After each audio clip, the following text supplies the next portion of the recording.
De pé, irmãos, por favor. Vamos ler os Salmos 16.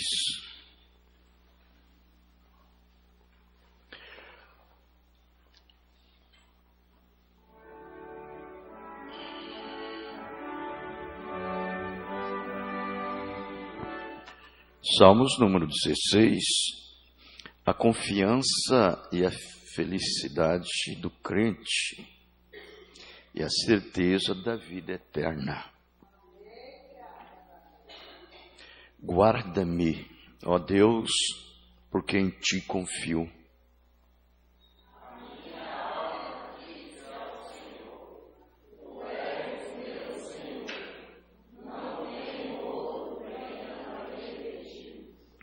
Digo aos santos que estão na terra e aos ilustres em quem está todo o meu prazer.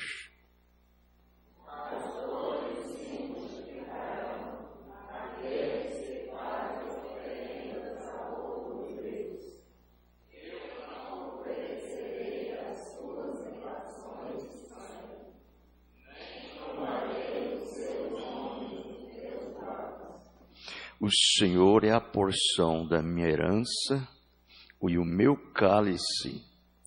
Tu sustentas a minha sorte.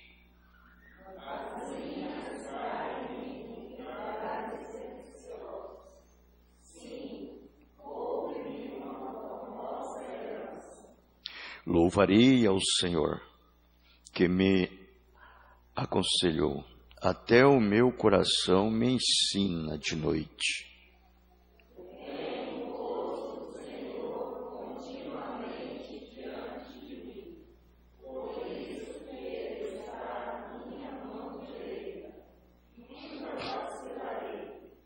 Portanto, está alegre o meu coração e se regozija a minha glória.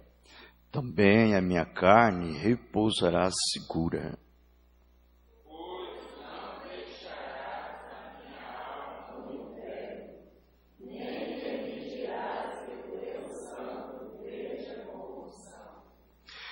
Todos, far-me-ás ver a vereda da vida. Na tua presença há abundância de alegria. A tua mão direita há delícias perpetuamente. Que Deus abençoe a sua santa palavra e também com ela abençoe as nossas vidas. Amém? Assentai-vos, irmãos, por favor. Agora, em reverência sobre o som somente crer, nós vamos receber a mensagem desta manhã, amém?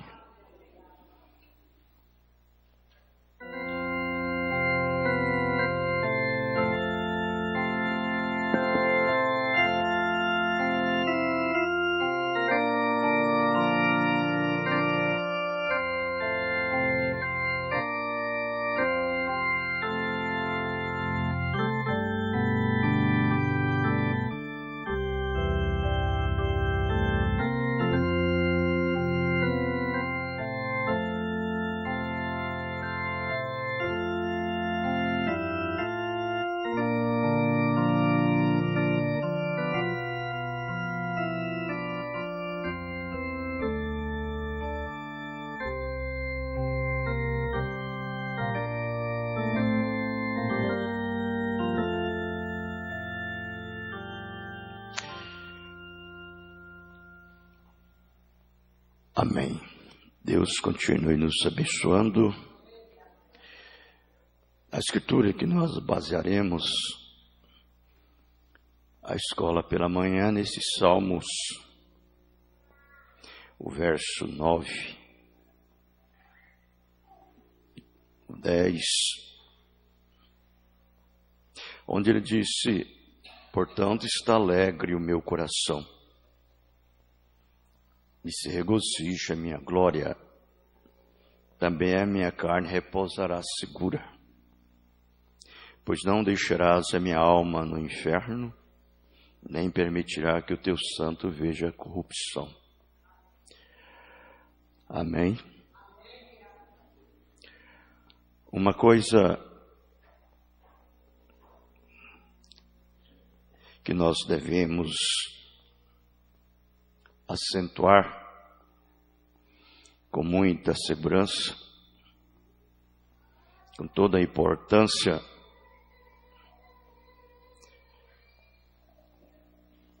e devemos saber o lugar onde nós estamos parados. É exatamente nessa base que Ele nos tem dado na Sua palavra, através do Teu Espírito. Ele tem dado para conosco, tanto conosco como em nós. Porque quando nós recebemos esta palavra, e ela vem direto de Deus aos nossos corações, então automaticamente, inconscientemente, isso daqui é produzido nas nossas vidas. Onde Ele disse que Ele tornou abundante para conosco.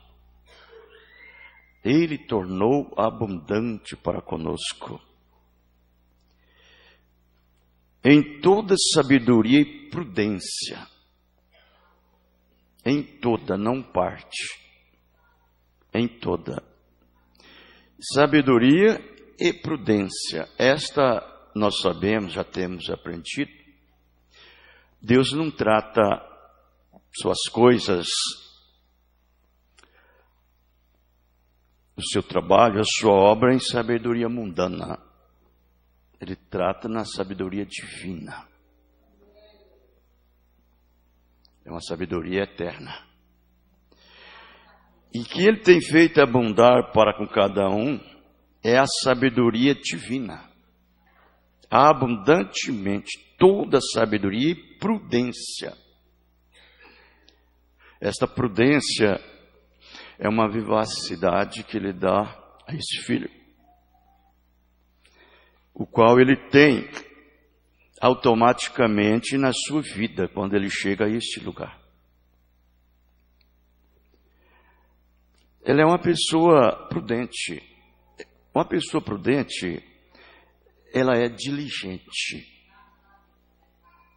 Ela é diligente.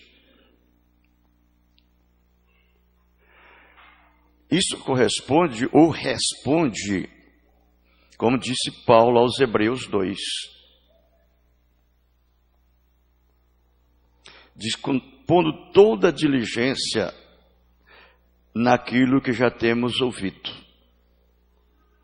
para que tempo algum nós não venhamos desviar-se dela. Porque se a palavra falada pelos anjos alcançou, foi cumprida, a justa desobediência recebeu a sua justa retribuição. A desobediência recebeu a sua justa retribuição.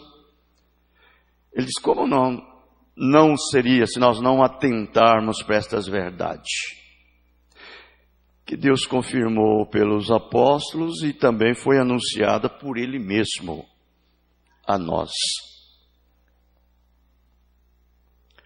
Então, isso daqui toma a prudência e a sabedoria para poder te levar, que é coisa que você tem que outros não têm. Não é dado para todos. E ele disse, descobrindo-nos o mistério da sua vontade. Mistério já fala tudo. Mistério de sua vontade. Então não é para todo mundo essa coisa. É algo sobrenatural. Que esse cristão verdadeiro, ele se apodera das coisas maiores de Deus. Correto. Deus vai dando para ele, em ordem cronológica, segundo a eloquência do Espírito Santo que é derramado na palavra para ele. O cristão genuíno, ele não para, ele não estaciona, ele não fica morno, ele não fica frio. Quem fica é o crente nominal. O crente nominal é que fica morno, fica frio, inflexível, rígido, radical, nervoso, agitado. Por quê? Porque ele não tem isto na vida dele. Ele não possui isso na vida dele. Agora, o cristão não, ele possui. Deus tem prazer de revelar-se a si mesmo, a ele, o seu grande mistério, tríplice, do seu propósito eterno. Aleluia. Aí você vai ver que esse crente, ele é fervoroso todo o tempo. Todo o tempo. Não existe mornidão para ele.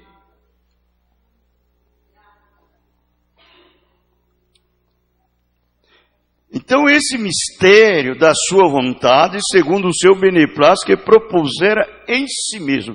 Então nós sabemos que beneplácito quer dizer prazer. É um prazer que vem de Deus para dar aquele filho, aquela filha. Por isso que ele é diferente dos demais, não dos filhos. Dos demais criaturas. Porque, na verdade, todos nós somos criaturas. Todos nós somos criaturas. Com exceção de ninguém. Correto? Mas nem todos são filhos. Filhos são que nascem. Criatura que é criados. Entende? Aí é onde está uma coisa. Romanos 14, a partir do verso 7, até o verso 9, ele diz estas palavras. Porque nenhum de nós vive para si, e nenhum morre para si. Porque se vivemos para o Senhor, vivemos. Se morremos para o Senhor, morremos. De sorte que ou vivamos ou morramos, somos do Senhor. Foi para isto que morreu Cristo. E tornou a viver, para ser Senhor tanto dos mortos como dos vivos. Você viu aí? Ele se tornou o Senhor de todos, tanto os vivos como os mortos. Quando ele morreu ali na cruz, ele abraçou o mundo inteiro, porque ele era o próprio Deus, o Senhor dos vivos e dos mortos. Senhor, no sentido de criação. Senhor de todos, criaturas. Mortos e vivos. Mortos aqueles que não têm vida em si. Porque a vida para Deus não é nossa vida que Ele nos deu temporária. A vida para Deus, ela chama-se vida eterna. E uma pessoa morta para Deus é aquele que está separado de Deus. E a separação de Deus, ela não vem por morte física, ela vem por morte espiritual. Correto? A morte física para Deus não vale nada. Agora a morte espiritual, sim, porque é uma separação eterna de Deus. E as pessoas que é vivo para Deus são aqueles que têm a vida de Deus, que têm a vida eterna. E as pessoas mortas para Deus são essas separadas.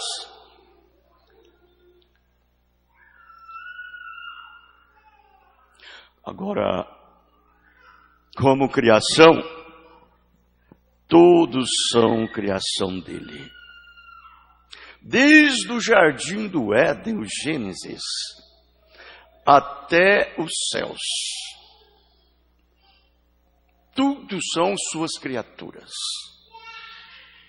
Ele é o Senhor de anjos, querubins, serafins, todos os exércitos celestiais lá em cima. E Ele é o Senhor de toda a criação na terra. Não é mesmo? Por isso que ele disse estas palavras. Tudo foi feito por Ele. E nada do que foi feito sem Ele se fez. E Ele estava no princípio com Deus. Deus, o Senhor, o Emanuel. Por isso que a Bíblia disse que Ele veio para o que era seu, e os seus rejeitaram. O próprio Criador dos céus e da terra estava na presença de toda a sua criação, se manifestando, mostrando para eles que Ele é Deus. Eles não puderam reconhecer, porque Ele veio da maneira que eles vieram, formados em substância física, humana. O corpo físico de Deus, do Senhor Jesus Cristo, ele não foi feito diferente do meu e nem do seu. As mesmas substâncias que formou o meu corpo físico, foi a mesma que formou o de Deus. Entende? Por isso que ele foi mal compreendido diante do que era seu. Ele diz que ele veio para os seus e os seus rejeitaram. Mas aqueles que o receberam, que não nasceram, olha bem, da vontade do varão, nem do sangue e nem da carne, e creram no seu nome. Ele deu um poder para ser feito filhos de Deus. Aleluia! Essas pessoas nascem como ele nasceu. Não simplesmente criação, mas nascidos como ele nasceu. Por isso que eu disse, desde o Gênesis até os céus. Adão foi criado, Adão não foi nascido. Adão foi criado. Por isso Adão representa a todo da criação. Mas Jesus não. Ele só é Senhor de todos como criação. Porém, como Pai, é só filhos que nasce dele. Como ele nasceu. Bem, você vai ver nessa mensagem o Cristo identificado de todas as eras. Parágrafo 139 ao 141. Ele diz bem assim, ouça, aqueles gregos falharam em vê-lo. Por quê? Senhores, nós queríamos ver Jesus. Eles falharam em vê-lo, porque ele estava vestido em seu templo humano. O mistério é isto. Porque isso implica-se o triplo propósito do mistério eterno de Deus. Então, muitos conhecem hoje o Senhor Jesus Cristo como Deus feito carne no intelecto, mas ele não foi revelado a respeito disto. O mistério não foi revelado para ele ainda, porque o dia que o mistério for revelado para você, aí então você se torna um mistério revelado.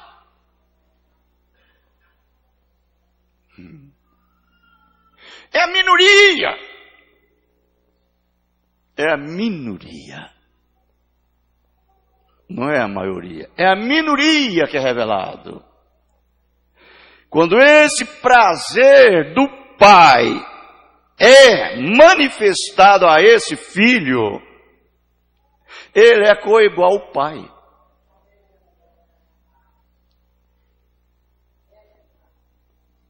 Eles não puderam receber porque estava vestido no seu templo humano. Deus num homem. Carne humana. Foi que os cegou. Eles não podiam entender. Você sendo um homem, faz-se a mesmo Deus. Ou igual com Deus. Um filho, ele não tem que ter vergonha de dizer que é igual ao pai.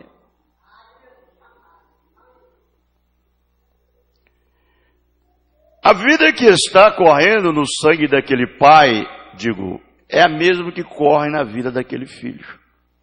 A que corre no sangue daquele filho é o mesmo que corre naquele pai, porque a mesma substância do pai está no filho. Não é mesmo? E eles não puderam entender, sendo um homem, faz-se a si mesmo, faz-se a si mesmo Deus, ou igual com Deus. Ele disse, bem, se vocês podiam chamá-los pela lei, e as escrituras não podem ser rompidas, vocês podiam chamá-los deuses, o que eles eram, a quem a palavra de Deus vem. São João 10, verso 34, você vai ver ele falando isso. Falou para eles. Ele citou o Salmo 81, verso 7.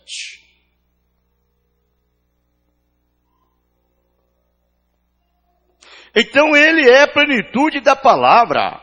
A palavra era para aquele dia. O Filho de Deus, o Redentor, quando Deus ele mesmo, ele veio sobre a terra e habitou no homem para tomar a morte sobre si mesmo, para redimir toda aquela árvore fora do jardim do Éden. A árvore fora do jardim do Éden. Quem era essa árvore? Irmão disse, não a mulher. O homem, o segundo Adão que morreu e foi para o chão para trazer aquelas substâncias, as mesmas que ele era. Quando o irmão Branham diz assim, que Deus era um grande construtor, ele disse isso, já leram isso? Ele era um grande construtor. Por quê? Porque ele colocou todo o seu material aqui na terra para fazer a sua casa, para fazer o seu templo, para fazer o seu lugar de descanso, o seu lugar de habitação, aonde ele pudesse morar. E esse material era essa substância que ele criou. Ele criou. Aleluia. Amém? E ele, veja, aquelas folhas que caíram no passado, para gerá-las na ressurreição. As folhas que caíram no passado, era uma folha separada de Deus. Ou seja, uma folha separada da árvore da vida. Ela é uma folha seca. Era uma folha morta. Através do pecado. E aí então Deus teve que trazer-se de volta. E para ele trazer ela de volta, ele teve que tornar-se uma substância natural. E ser feito da maneira que cada um de nós somos, para que ele pudesse trazer tudo de volta. Correto? Por isso que nós vamos observar que quando Deus prometeu nesses últimos dias uma mensagem precursora da segunda vinda de Cristo, Ele não poderia se manifestar ou revelar-se no mensageiro precursor da segunda vinda, se Ele não tivesse trazido uma mensagem. E essa mensagem era Cristo. Era a palavra. O ministério deste profeta era o ministério de Elias, o tisbita de Gileades. Era o ministério de Eliseu. Era o ministério de João Batista. Era o ministério de Moisés. Era o ministério de Noé. É o ministério de William Branham, que é o nosso ministério. Não é mesmo? Aquele pedacinho de substância física que foi gerado no ventre de uma virgem e que foi levado nas mãos de Simeão, aquele espírito que conduziu Simeão a Jesus, é o mesmo espírito que está aqui agora, nessa manhã. Correto? Aquele espírito que falou estas palavras na boca de Simeão: Senhor, despede o teu servo em paz, porque os seus olhos agora já viram a tua salvação. Simeão abraçou aquela substância eterna, sentiu o calor dela.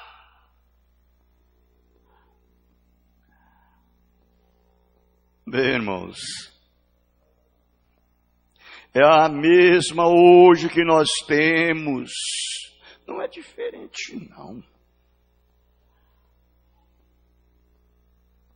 Vejamos bem que nós tivemos esse mensageiro desta última era nos trazendo uma restauração. Uma restauração.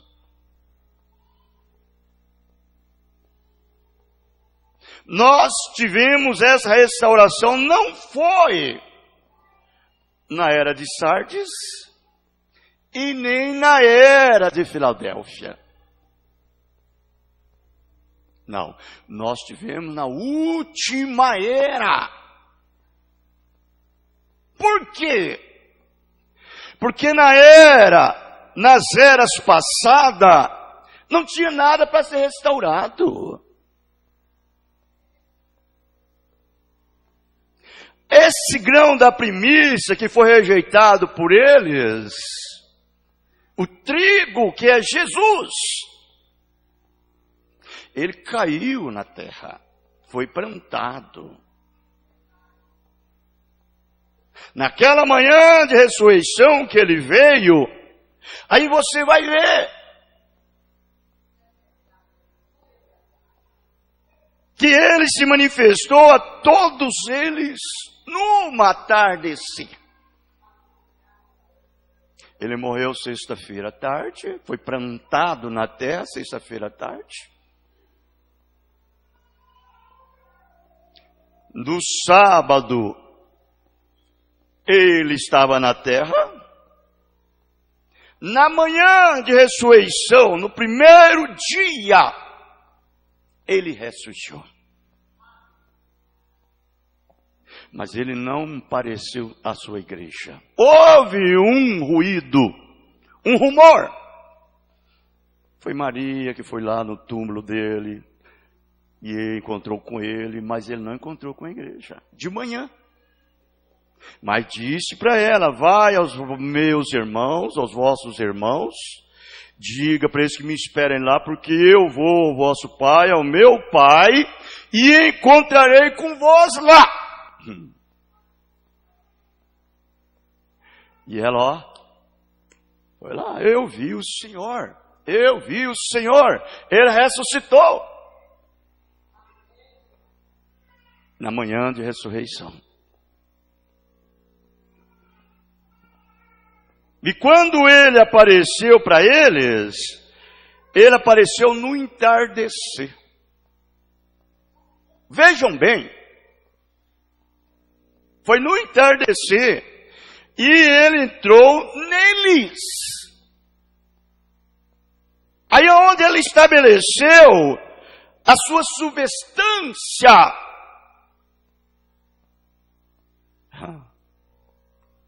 Você vai ver que eles disse para eles: vocês me esperem no cenáculo, eu voltarei para vós. Eu voltarei. Eu não vou deixar vocês órfãos. Eu voltarei. E quero estabelecer, porque o estabelecido daqueles apóstolos não foi somente ver Jesus fisicamente. O nascimento daquela igreja, ali primitiva, que estava naquela era de Éfeso, que era a era da noiva, naquele dia, não foi só ver Jesus fisicamente, foi ver Jesus por uma experiência pentecostal.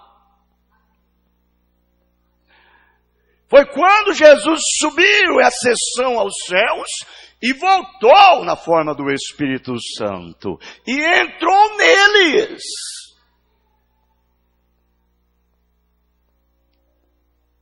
Eles estavam todos esperando ele juntos, ali esperando ele voltar. E ele voltou na forma do Espírito Santo e entrou neles e encheram eles com o Espírito Santo. Por isso que foi chamado Pentecoste. Porque Pentecoste não é uma organização. Pentecoste não é uma religião.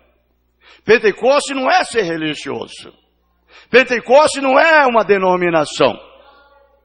Denominado por certo nome. Isso chama-se nomes blasfemos. Quantos já leram a mensagem Nomes Blasfemos? Aí você vai ver que isso quer dizer nomes blasfemos. Uma organização, uma denominação. Não é Pentecoste. Pentecoste é uma experiência, é produzir os primeiros frutos, é subir acima, a libertação. Aleluia! Libertação é ser liberto de credos, de dogmas, de sistemas humanos, de religião, de religiosidade, fanatismo, de ismo, de organização, de denominacionalismo. É isto que é Pentecoste, é ser livre dessas coisas. Por isso que Deus queria entrar na igreja, para que não fosse a igreja, mas Deus. Porque na verdade, irmãos, igreja quer dizer tirado fora, separados. Aleluia! Oh, se você é um membro da igreja de Cristo, você é separado. Você não anda envolvido com essas coisas que o mundo gosta tanto. Isso morreu para você. Isso acabou. Não é mesmo? Aí nós vamos observar, veja onde começou essa organização. Ela começou no ano 325, depois da morte do último apóstolo. Foi a primeira organização que surgiu.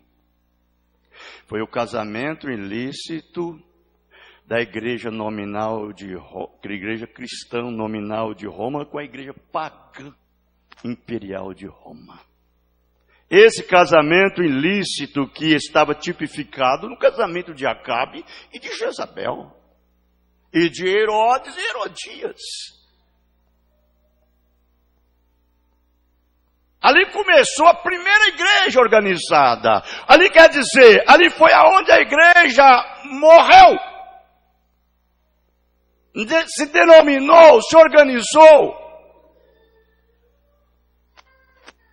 Mas os verdadeiros cristãos nunca se organizam. A palavra não se organiza. O Espírito Santo não se organiza. Por isso você vai ver que quando essa igreja organizada, morta, ajudada pelo poder estatal, ela perseguiu a igreja verdadeira. E quis usurpar o direito da igreja verdadeira. E chamou ela de verdadeira e chamou os verdadeiros de fanáticos, santos roladores, falsos. E então apelidou de vários apelidos, blasfemos. E aí então você vai ver que aqueles cristãos morriam por amor à palavra. E dali para frente nós vamos ver que surgiu as denominações hoje, que são nomes blasfemos. Agora Deus prometeu que nesta última era Ele traria uma restauração completa. Porque aquela semente que plantou, ela nasceu na mensagem de Lutero. Aquele Lutero que trouxe aquela mensagem só com aquele pedacinho, justo caminhará pela fé, era aquilo dali, a semente original. Ali a palavra verdadeira. Só com isso, justo caminhará pela fé, foi o suficiente de causar uma revolução na velha igreja morna. Todo eleito que estava lá dentro saiu com a mensagem de Lutero. Logo Deus tirou Lutero e selou aqueles cristãos e se organizaram. Nome blasfêmios. A igreja luterana, a igreja presbiteriana, a igreja fulana, a igreja ciclana. Isso é nomes blasfemos.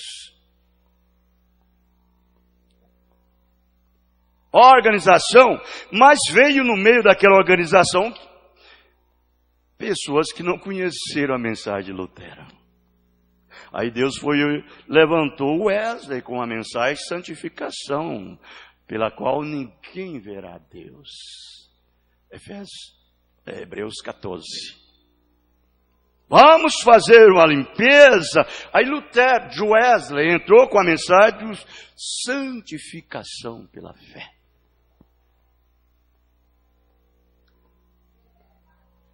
Parece uma incoerência a mensagem de John Wesley. Uma imposição. Parece um radicalismo. Vê? Por quê? Porque ele exigiu, vamos nos limpar. E ser uma verdadeira massa, ser uma verdadeira substância de Deus. Aqueles que creram na mensagem de John Wesley se santificaram. Deus selou com o Espírito Santo. Levantou, tirou Wesley, foi embora. e aqueles que morreram permaneceram fiel, surgiram uma nova geração que não conheceu a mensagem de John Wesley. Aí Deus mandou o seu outro anjo, pentecostais, para trazer aquele movimento, a restauração dos dons do Espírito Santo e do batismo pentecostal. Agora, isso é a última era que temos. Foi a mensagem de Pentecoste. Os pentecostais. É a verdade? Vejamos bem, o terceiro selo, parágrafo 168 ao 179, veja como o profeta diz.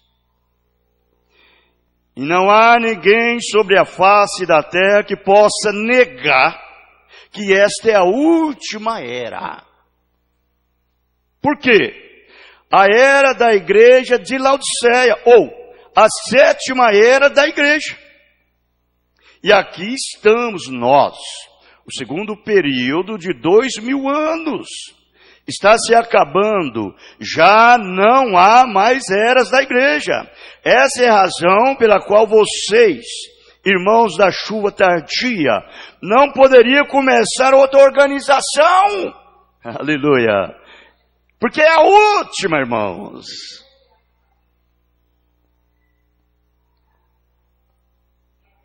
Não pode. Lá para trás podia, mas agora não, porque agora é a verdadeira semente. A vida agora se concentrou no grão, outra vez, como foi lá no princípio plantada. Por isso que todo verdadeiro filho de Deus, ele procura ser como Deus. Não é porque você quer ser como ele, é que tem dentro de você a semente dele. A vida dele, o genes dele está aí. Aleluia. Oh, como isso é gostoso. Não haverá outra. Isto é correto. Estamos no fim. Amém. Não pode haver mais eras da igreja. Está tudo terminado. Por isso que nós devemos ter essa certeza, não deixar nenhuma mosca varejeira tentar fazer com que a sua fé seja balançada por nada. Por quê? Você sabe por quê?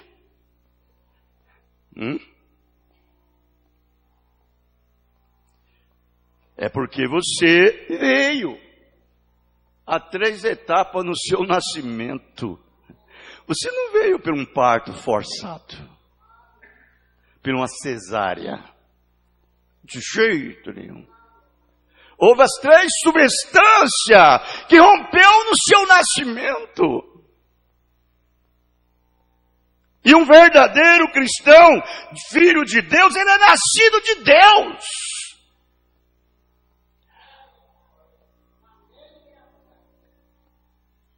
E quando você é nascido, essas 3 coisas rompem.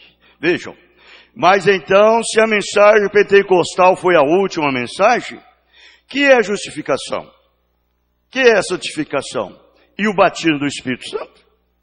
As últimas 3 mensagens, as últimas 3 eras da igreja, formam o nascimento completo. Aleluia. Por isso que Deus disse, Jesus falando, Elias virá e restaurará todas as coisas. São Mateus 17:11. Quando ele estava aqui, ele falou, Elias virá. Que era exatamente esse ministério do Espírito Santo, Cristo, no irmão Brana. O nosso Elias. Oh, meu Deus, tenha misericórdia desse homem.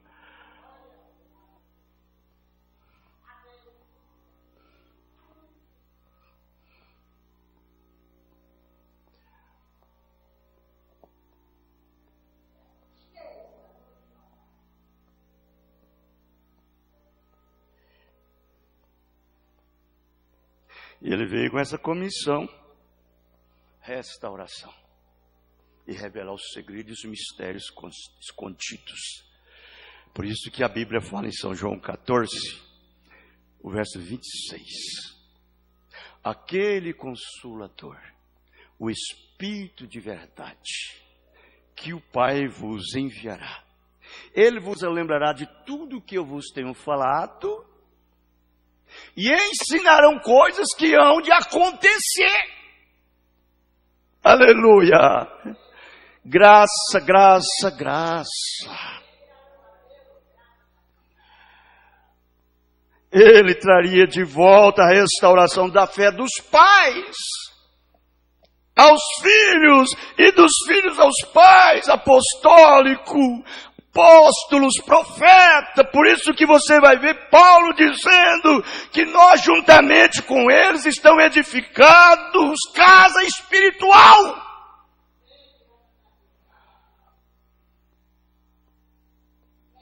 Oh, eu não posso conceber que um homem carregado e cheio disto, ele possa ser formal, ele possa ser morno, ele possa ser nominal. Não tem jeito. O Espírito Santo é eterno. Ele tem um fogo, ele tem um ânimo, ele tem um entusiasmo, ele é estimulado pelo vinho da revelação que produz nele.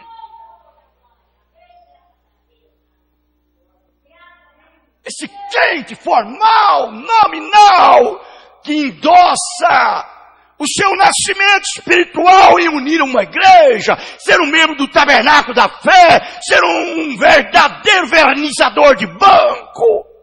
Misericórdia. Ele não sente o ânimo.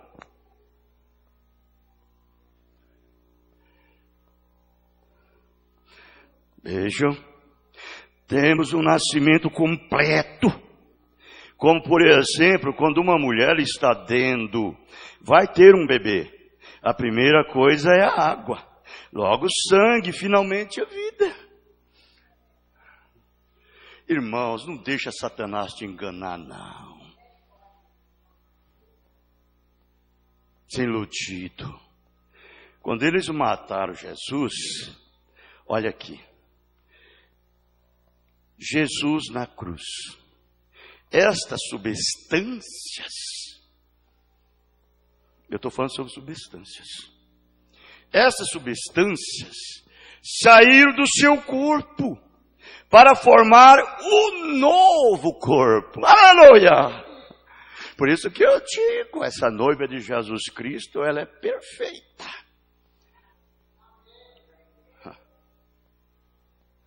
Ela não tem picuinha.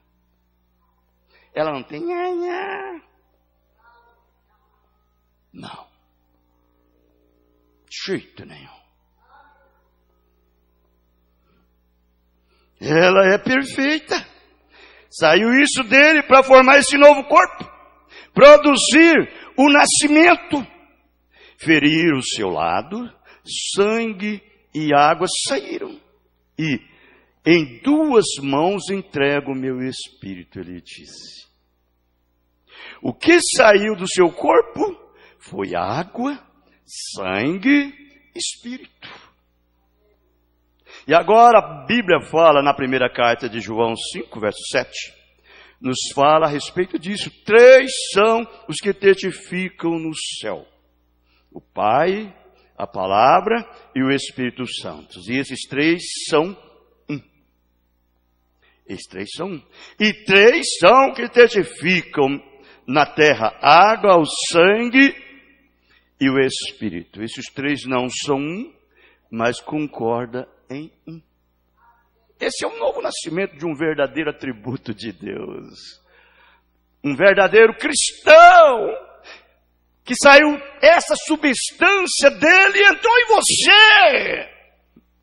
É um homem diferente, é uma mulher diferente, a sua vida é diferente. Você não importa o que diz fulano, você não importa o que diz ciclano, você não importa o que alguém pensa de você, o que alguém fala de você, você é aquilo que você é. Você é aquela maneira que você foi feita, que você foi formada, que Ele te gerou. Como verdadeiro cidadão do reino dos céus. Aleluia. Agora ouça isso. Você pode ser santificado sem ser justificado. E pode ser justificado sem ser santificado. Você pode ser santificado sem haver recebido o Espírito Santo. Exatamente. Olha, irmãos, o Espírito Santo é poder. O Espírito Santo é domínio. O Espírito Santo é autoridade. Esse crente tem poder sobre o pecado. Esse crente tem poder sobre os desejos da carne. Esse crente tem poder sobre as obras infrutuosas de Satanás. Sim. É para isso que é dado o Espírito Santo.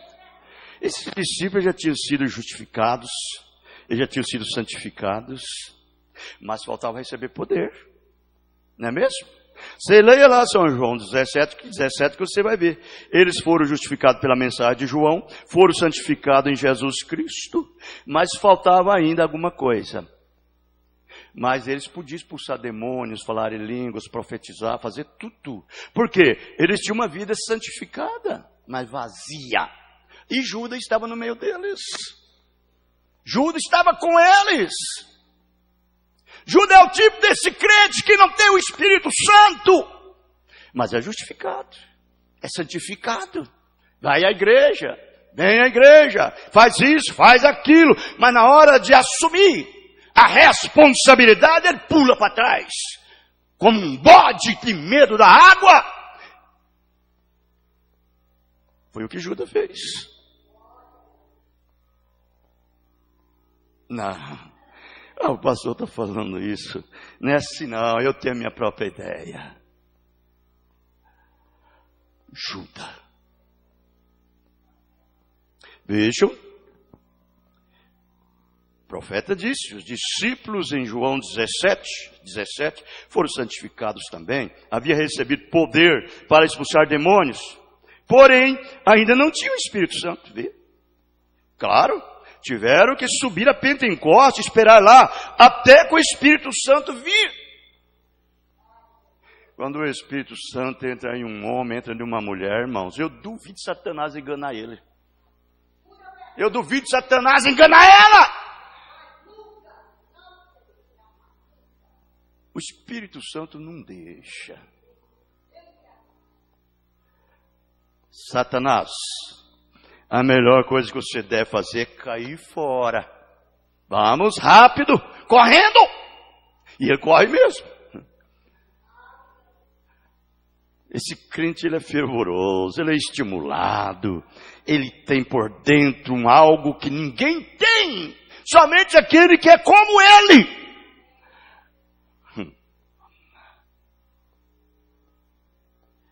Ali foi onde Judas mostrou suas cores, vê? Como aquele Espírito fez caminho pela justificação, santificação. Mas quando chegou no final, ele mostrou sua cor, vê? Isso é correto. Aí você vê esse rapaz, essa moça, agindo e atuando e se comportando duvidosamente. E o Espírito Santo não faz isso. Não, o Espírito Santo não faz isso. O Espírito Santo, seu comportamento é um comportamento só. A personalidade do Espírito Santo num homem é a personalidade da palavra. Ele não mente, ele não rouba, ele não faz trapaça, ele não endossa o nascimento virginal e unir uma igreja, pertencer a uma igreja e ser só religioso. De jeito jeito nenhum. Ele sabe que aquilo está vivendo nele em poder, em manifestação e demonstração do Espírito. É uma ação, é uma vida batida, 24 horas.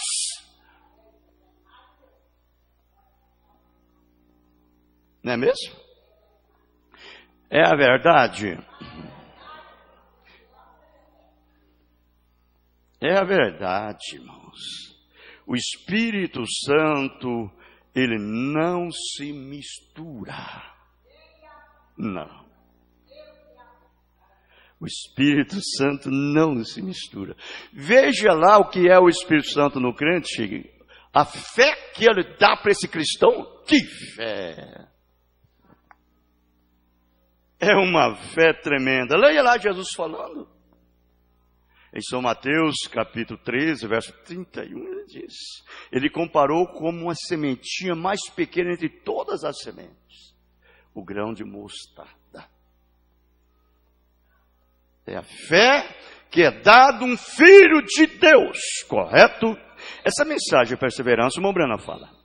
Parágrafo 42, 43. Você sabe, ele falou certa vez sobre a semente da mostarda, ou da fé do tamanho de um grão de mostarda, a menor. É a semente da mostarda está entre as menores sementes que há na terra hoje. Mas o que é isto? Ela não se mistura com nada. Aleluia! Oh, que coisa gostosa! A semente da mostarda não mistura com nenhuma outra. Embridizar uma semente de mostarda? Duvido embridizar a fé de Jesus Cristo em você, meu irmão. Minha irmã, não tem jeito. A fé de Jesus Cristo em você é a palavra de Jesus Cristo vivendo em você. É Deus em você. Ela te leva, é uma visão espiritual, ela te leva a percorrer toda a Bíblia, em fração de segundo. Ela te leva a percorrer toda a mensagem, em fração de segundo. Eu amo isso, você ama? Você pode tomar o repolho crespo e misturar, misturar com outro tipo. Vamos dizer aqui, você pode tomar o repolho crespo e o espinafre e fazer uma variedade de couve comestível e sim, sucessivamente. E você pode trazer substâncias diferentes, misturando as sementes. Meu Deus, você pensa que isso aqui é só físico? Esse crente que é batizado no nome do Senhor Jesus Cristo, vai lá fora, faz isso, faz aquilo outro, depois volta aqui para dentro e mistura.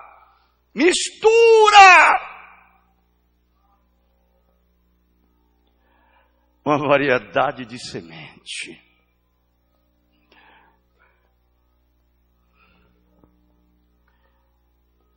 Leia lá 1 Coríntios 6. Veja lá o que diz essa verdadeira fé. Substâncias diferentes, misturando a semente. Você é uma semente, irmão. Você tem uma semente. Você tem uma semente de Deus. Claro, se é de Deus, ela não mistura. Não é mesmo? Vejam, porém o mostarda não se mistura. Me disseram que você não pode misturar lá com nada. É mostarda. E ela permanecerá mostarda. Aleluia. E quando um homem toma a palavra de Deus, não importa quão pequena seja aquela fé, mas aquilo não se mistura com nenhuma incredulidade. Isto trará para a luz. Alguns de nós têm grande fé, que simplesmente realizará milagres. Essa é a palavra falada às vezes. Outros precisam de uma posição de mão, mas é a mesma fé. É a mesma fé. Outros têm fé para assegurar até que isto aconteça. Eu creio na minha cura. E mantém firme. E ali às vezes ele vem através dos remédios, vem através disso, vem daquilo, e Deus cura. Honra aquela fé. Outros têm fé para assegurar até que isto aconteça. Mas se é uma fé genuína, não haverá nada que te abalará disto. Você continua crendo na sua cura. Correto? Isso não vai se misturar. Então aquela pessoa é persistente, ela tem perseverança, não importa quantas pessoas dizem, os dias dos milagres já passaram, ele não crê nisso, ele fica firme, porque ele já encontrou as condições e colocou aquela palavra dentro do coração de fé, que crê nisso, e ali está ele, firme. Não, eu fui curado. Eu não misturo de jeito nenhum. Eu sou uma cristã. Eu sou um cristão nascido de novo. Gerado com as mesmas substâncias que o meu Senhor foi gerado, também sou.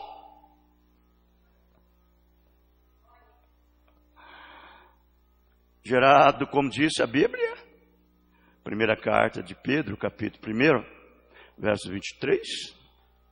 Sendo de novo gerados, não de semente corruptível, que mistura com tudo, mas da incorruptível, a palavra de vida de Deus, que entre vós foi evangelizado e permanece para sempre. Não é mesmo? Aleluia! Aí está, irmãos, o verdadeiro cristão. Faz uma separação. Meu tempo já foi. Mas deixa eu tomar mais uma coisinha aqui. Se eu não continuar, se eu não der tempo agora, eu continuarei, eu farei o resto da noite. Entende? O resto da noite. Mas deixa eu tomar mais uma mensagem aqui.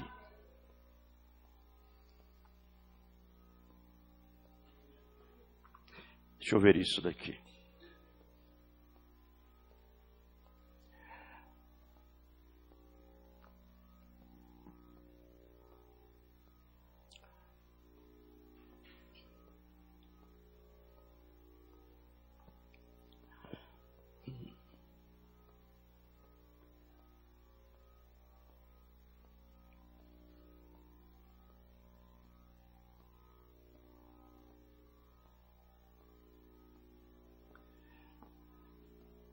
Perguntem, o tempo da colheita, né? O tempo da colheita.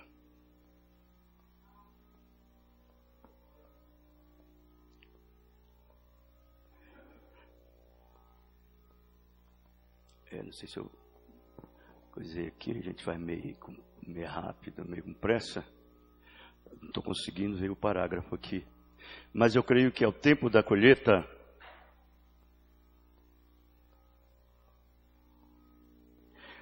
Vejam bem, é o tempo da colheita 233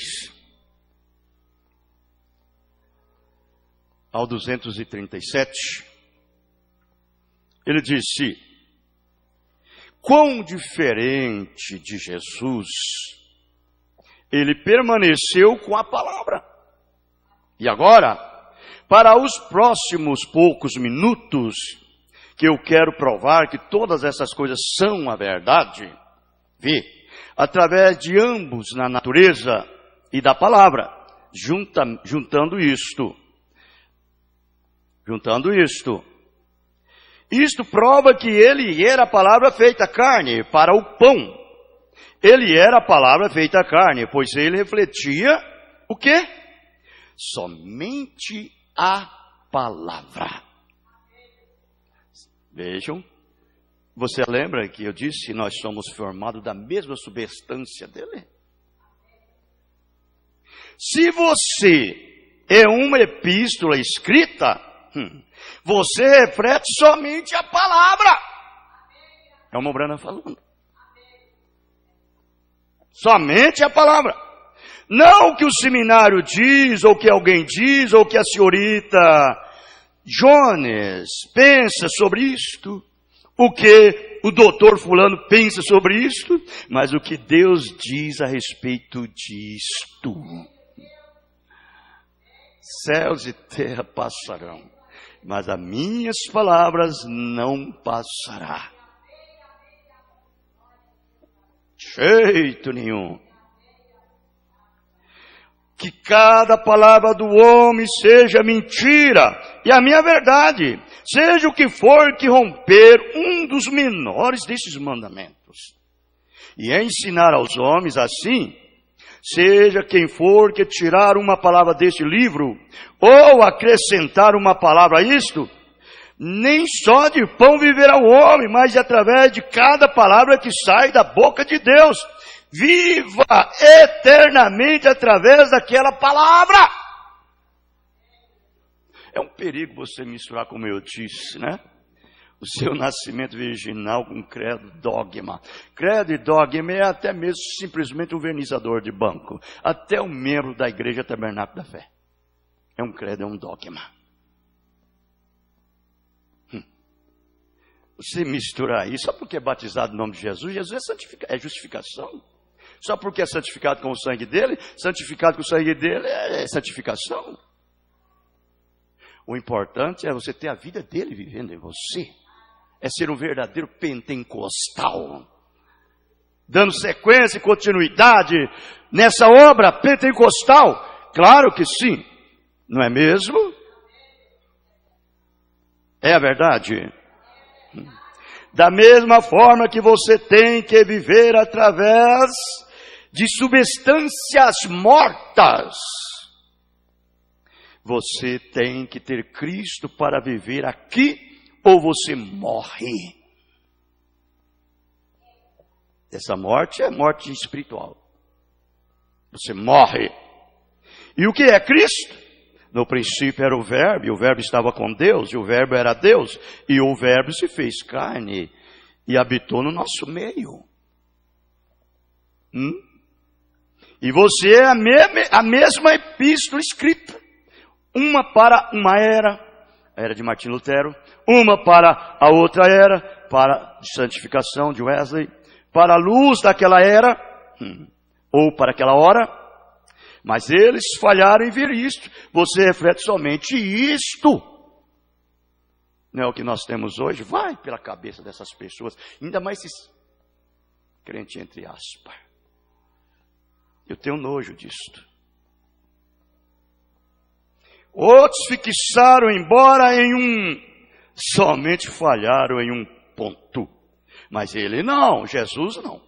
E como eu disse em Apocalipse 22, 18, ele disse que acrescentar a isto, acrescenta as pragas sobre ele. Tira seu nome do livro da vida e tira sua parte da cidade santa, ou da árvore santa, da árvore da vida. Você ligou? Ligou com isso? Então não pode, você tem que ensinar como é a palavra. Que Deus nos abençoe. E nós vamos dar sequência à mensagem da noite. Eu tenho aqui ainda 3 coisinhas aqui que sobrou. Deus nos abençoe no nome do Senhor Jesus Cristo. Nós vamos cantar o hino e nós encerraremos.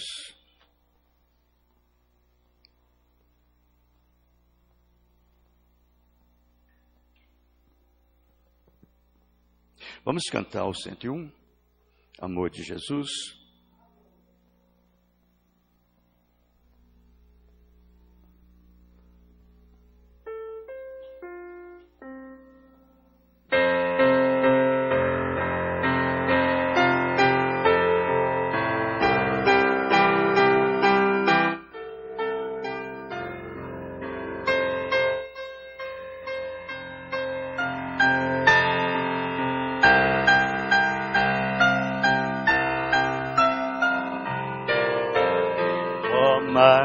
maravilha do amor de Jesus, esse admirável amor sem igual. Cristo penou e morreu numa cruz para salvar-me da morte final. Cristo, meu mestre, veio por mim, veio por mim, veio por mim. Cristo, meu mestre, veio por mim, veio pra me salvar. Ó, duvidar poderei eu jamais desse insondável amor de Jesus. Ele me veio trazer sua paz, dando-me entrada no reino de luz. Cristo, meu mestre, veio por mim, veio por mim, veio por mim. Cristo, meu mestre, veio por mim, veio pra me salvar. Cristo, meu mestre divino, meu Deus, quis me remir e me dar seu favor. Ele me abriu o caminho dos céus e me adotou como filho de amor.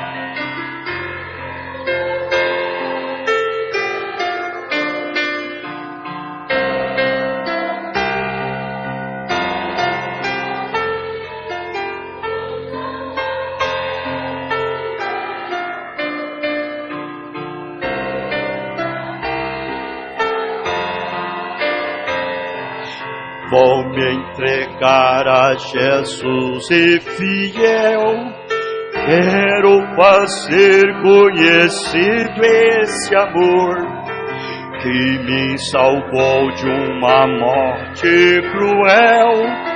Quero viver para meu Salvador. Cristo, meu mestre, veio por mim, veio por mim, veio por mim. Cristo, meu mestre, veio por mim, veio pra me salvar. Aleluia! Graça, graça. Só quem tem essa graça é que sabe o que essa graça faz na vida dele. Se você tem, você sabe o que essa graça faz. Graça é graça. Graça não é desgraça. Graça é graça. É um dom imerecido. Eu, você, nós não merecemos e Ele nos deu. Amém? Com as nossas cabeças inclinadas. Jesus, leva-nos em paz, nos guarda, nos protege de todos os males. Se ainda estivermos aqui, Senhor, queremos estar à noite aqui, com todo esse estímulo e regocijo que o Senhor tem colocado no nosso coração, no nome de Jesus Cristo. Amém. Deus os abençoe. E abençoe um outro no nome do Senhor Jesus Cristo. Estamos terminados. Amém.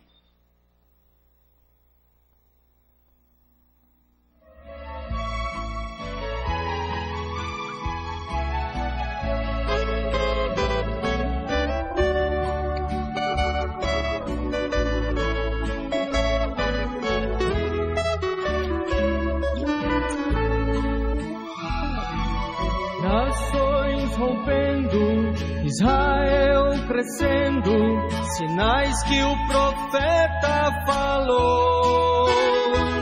Os dias gentios estão terminando, breve eternidade entrará. Perto está a redenção.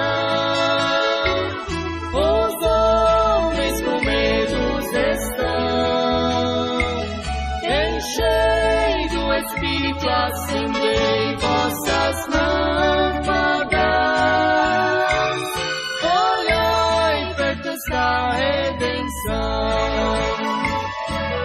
figueira crescendo, Jerusalém formada, é hoje a capital nacional.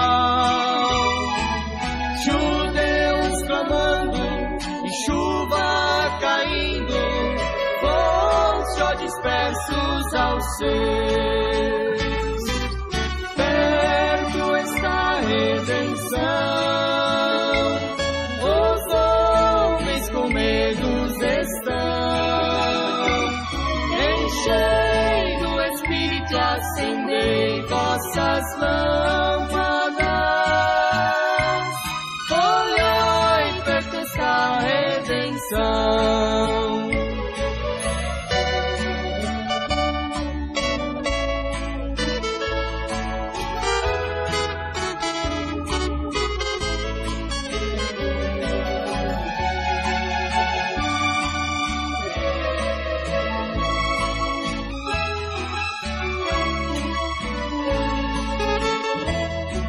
O poder do céu está estremecendo e os crentes firmados estão.